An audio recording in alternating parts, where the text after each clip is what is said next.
So one manufacturer I spoke with at the Farm Progress Show a few weeks ago said that, yeah, it's been a tough year economically for a lot of people in the ag equipment space, but he pointed to the drone industry as one that's doing better than others, and that definitely seemed to be the case at the Agri-Spray Drones tin, as founder Taylor Moreland had his hands full showing off the new EA Vision J150 drone to hundreds of attendees.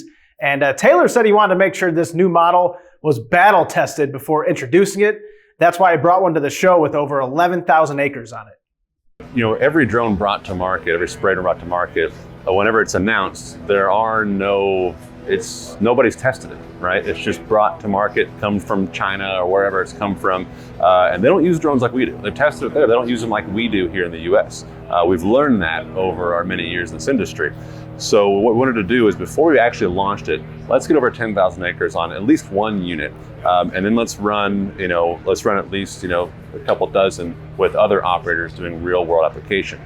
So actually, since June, there have been several dozen flying out in the field with different operators. This is our personal one right there.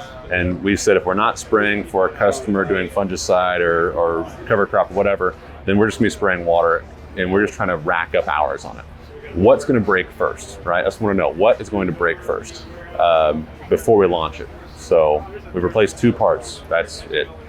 And Taylor says that new drone model can cover up to 65 acres per hour. So yeah, it can cover a lot of ground in a short amount of time. In Technology Corner, I'm Noah Newman.